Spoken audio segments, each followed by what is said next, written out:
हो जाए वो। Welcome back guys.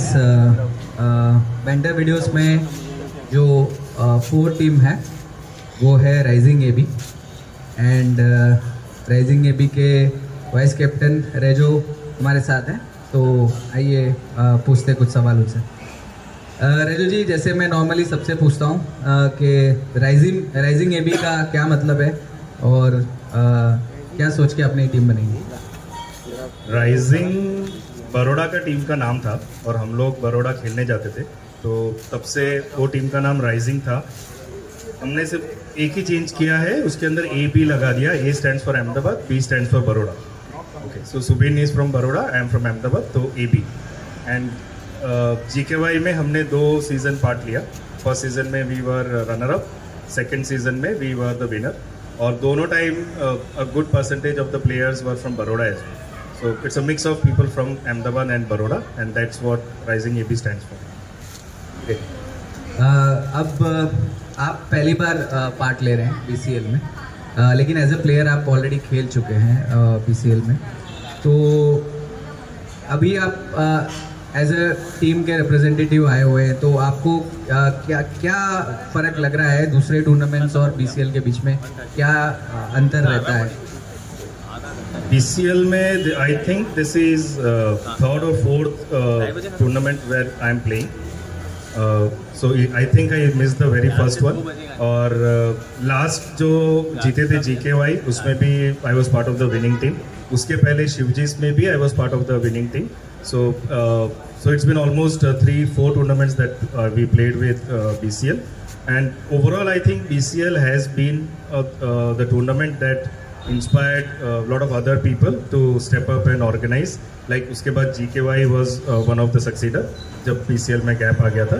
But overall a very well done tournament so far. Every time where we came in terms of ground, in terms of arrangement for each team, T-shirts, organizing and everything A to Z. I think it's among one of the best tournaments we have ever taken part in. Great. अब auction के part में आते हैं। हमने इस बार auction थोड़ा अलग तरीके से करने का कोशिश किया था। मैं यही सवाल सभी कैप्टन से पूछता हूँ। थोड़ी बहुत गलतियाँ ऑक्शन में हुई थी, वो हम ट्राई करेंगे नेक्स्ट टाइम हम उसको और इम्प्रूव कर सके। लेकिन अभी तक का जर्नी जो भी BCL 2025 का है, इंक्लूडिंग ऑक्शन, टूर्नामेंट तो अभी होना बाकी है, लेकिन स्पेशली ऑक्शन के बारे में जानना चाहूँगा। कैसा लगा आपको ऑक्शन का फील? कैसा रहा आपका experience? I think auction format was amazing in terms of bifurcating 3 sections. Succeeder the best 2 players probably, and उसके बाद 3 ये कैटेगरी के और 5 ये कैटेगरी के। So I think that was the best part. पर हमारा ये था कि हमने ओवरऑल एक लिस्ट बनाया था 15-20 प्लेयर, ये probably we would target them, और हमारी गलती ये रही कि हमने वो बाइफर्केशन नहीं किया था।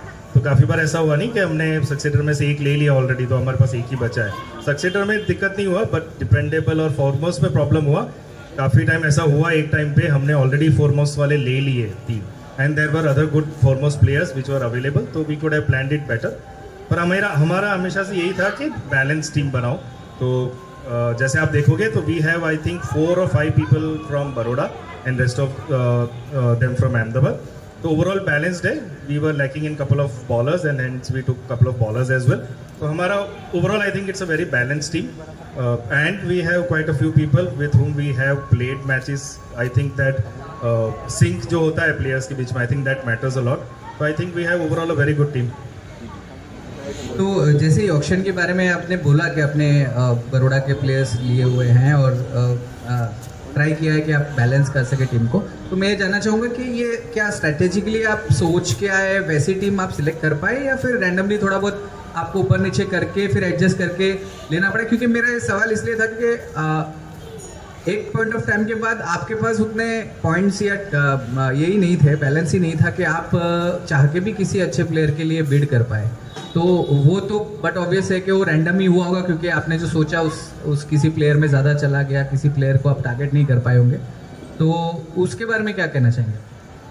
हमारा पहले से यही था कि सक्सीडर जो कैटेगरी उस पर ज़्यादा फोकस करना है, और आई थिंक प्लानिंग बहुत सिंपल था। सक्सीडर में ऑलमोस्ट आई थिंक 2 या 3 प्लेयर को छोड़ के बाकी सब ऑलराउंडर थे। तो हमारा भी यही था कि हम 2 जो उठाएंगे सक्सीडर के, वो दोनों ऑलराउंडर होने चाहिए। But it did not work accordingly. हमने एक ऑलराउंडर उठाया, Rajesh Katar. Then we went for Santosh भाई, who is a pure batsman, but we thought that he would bring more value.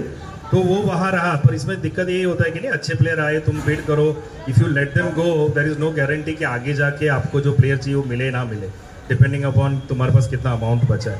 तो हमने हमेशा से यही रखा, अगर अच्छा प्लेयर आता है और उसके बाद कितने भी प्लेयर बचे हो, but then go for it, and if you get it then it's good.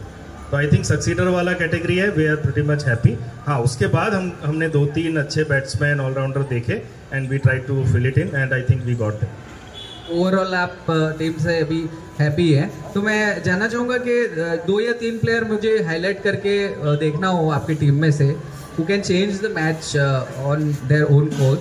तो ऐसे कौन से प्लेयर होंगे जो आप बता पाएंगे? क्योंकि इसमें क्या है, मैं इसलिए पूछ रहा हूँ कि आपके काफ़ी प्लेयर ऐसे बड़ौदा के हैं जो दूसरे टीम मेंबर्स उतना उनको जानते नहीं है, उनका गेम क्या है उनको पर्सनली भी नहीं जानते.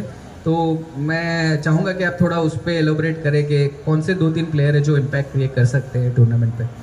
हाँ, दो बड़ौदा के मेन प्लेयर्स है, राजेश काटर हु इज़ एन ऑलराउंडर, और I think this would be second season where he would be playing, and Santosh भाई ने तो ऑलमोस्ट 3-4 सीजन खेले हैं. तो those 2 are our main players, and this time we got Sabarish as well, so who is a young talent. तो I think he has that potential to change the game.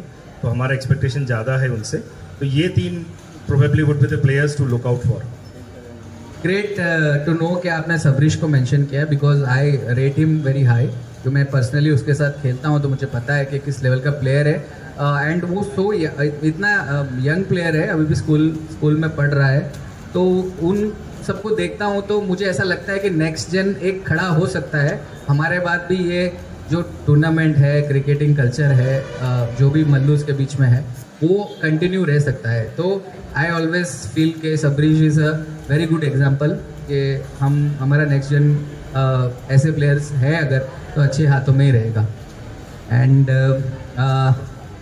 हाँ, I think hence I feel platforms like BCL, GKY as well as Sabarish का ये था कि हमको पता है, हम बड़ौदा खेलने गए थे तब नायर समाज का टूर्नामेंट चल रहा था, तो उन्नी भी आया था.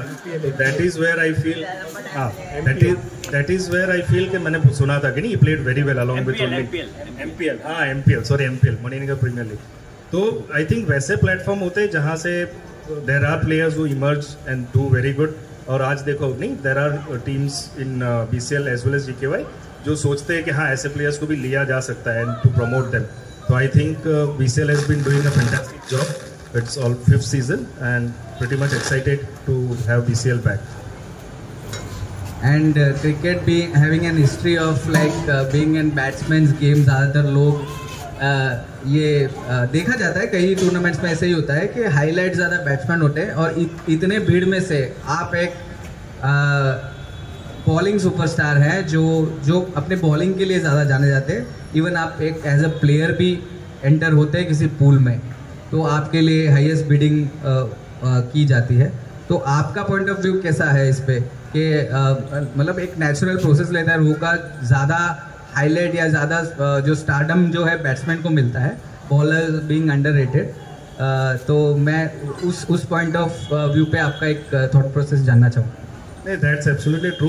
आज के ज़माने में तो यही है, cricket has been purely batsman game. तो I think but just like Bumrah कि नहीं, वही है कि अगर हम यही सोचे कि बैट्समैन का ही गेम है, बट मेरा माइंडसेट यही रहता है कि 2 ओवर 3 ओवर जो अपने कोटे का होता है, बेस्ट कोशिश करो. विकेट नहीं मिले वो चलेगा, बट रन जितना कम दे पाओ उतना अच्छा है. तो that is my mindset, and luckily I am be doing good. So I hope to continue the same form in this upcoming tournament as well. Great. आखिर में ये जानना चाहूँगा कि आप अपने आप को तो फाइनल्स में देख ही रहे होंगे, बट अपार्ट फ्रॉम दैट अगर मैं आपको बोलूँ कि ऐसी 2 टीम्स जो कॉम्पिटिटिव हो सकते हैं और आप उनको फाइनल में देखना चाहते हैं, तो 7 टीम में से ऐसी कौन सी 2 टीम होगी जो you would like to face them in the final? I think it would be GKY and RNCC. Thank you Rejo ji, काफ़ी अच्छा रहा conversation. Thank you for sharing your time. It was nice talking to you. Thank you, and thank you BCL for organizing an amazing platform, and may the best team win. Thank you.